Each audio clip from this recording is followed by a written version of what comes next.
Welcome to Competition Edge Hub. Today we will take the topic the root of the chapter Morphology of Flowering Plants.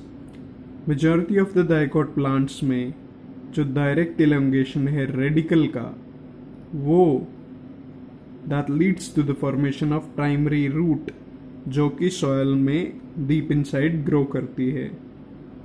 उसके पास lateral roots होती हैं several orders की, जैसे कि हम secondary, tertiary etcetera roots बोलते हैं. जो प्राइमरी रूट्स होती हैं और उसकी ब्रांचेस वो मिलके टैप रूट सिस्टम बनाती हैं, जैसे कि हम मस्टर्ड प्लांट में देखते हैं. फॉर एग्जांपल अगर हम यहाँ देखें तो ये प्राइमरी रूट है, ये सेकेंडरी रूट है और ये टर्शरी रूट है. ठीक, प्राइमरी रूट्स और इसकी ब्रांचेस मिलके ये टैप रूट सिस्टम बनाते हैं. ठीक है, फिर आता है fibrous root system. Monocot plants में जो प्राइमरी रूट होती है वो शॉर्ट लिव्ड होती है, बहुत थोड़े टाइम के लिए जीती है और फिर रिप्लेस कर दी जाती है by large number of roots. ठीक है, ये रूट्स ओरिजिनेट करते हैं from the base of the stem और कंस्टिट्यूट करते हैं फाइब्रस रूट सिस्टम, जैसा कि वीट प्लांट में देखा जाता है. जैसे कि ये यहाँ पे शो कर रखा है कि जो प्राइमरी रूट थी वो तो शॉर्ट लिव्ड थी और लार्ज नंबर ऑफ रूट्स से रिप्लेस कर दी गई. और ये रूट्स कहाँ से ओरिजिनेट हो रही हैं? From the base of the stem. इसको हम फाइब्रस रूट सिस्टम बोलते हैं. Adventitious roots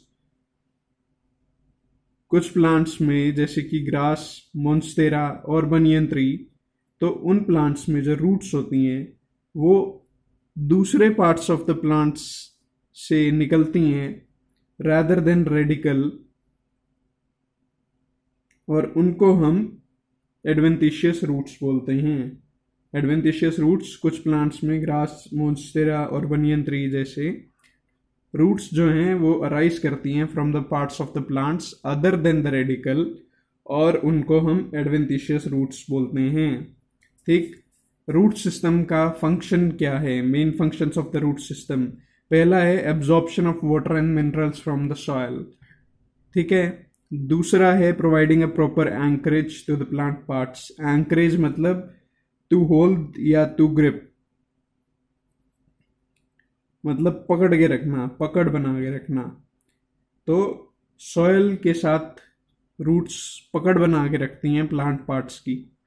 storing reserve food material store करने के काम आती हैं और प्लांट ग्रोथ रेगुलेटर्स को सिंथेसाइज करने में हेल्प करती हैं.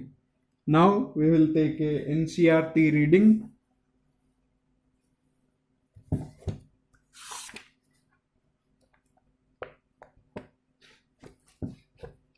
Okay, so the root. In majority of the dicotyledonous plants, the direct elongation of the radical root leads to the formation of primary root, which grows inside the soil. It bears lateral roots of several orders that are referred to as secondary, tertiary, etc. roots. The primary roots and its branches constitute the taproot system as seen in the mustard plant, figure 5.2a. This is the main roots और ये laterals हैं. ठीक है, this is the main root और ये जो side में आपको दिख रही हैं ब्रांचेस ये laterals हैं. तो ये टैप रूट सिस्टम है. फिर आगे बढ़ते हैं. In monocot plants, the primary root is short-lived and is replaced by a large number of roots. These roots originate from the base of the stem and constitute the fibrous root system as seen in wheat plant. Figure 5.2b. ये देखो,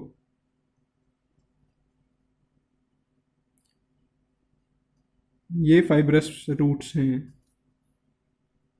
base of stem से originate हो रही हैं और primary root short lived होती है and replaced by a large number of roots. ये फाइब्रस रूट्स हैं और ये फाइब्रस रूट सिस्टम कंस्टिट्यूट करती हैं.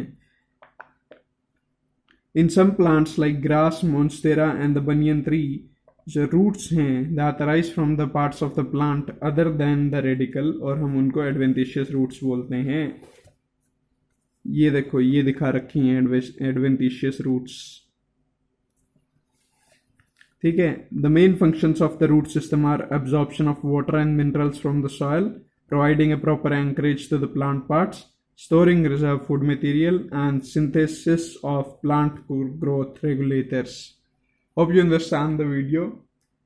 If you like the video, do subscribe the channel and hit the notification bell for more such videos.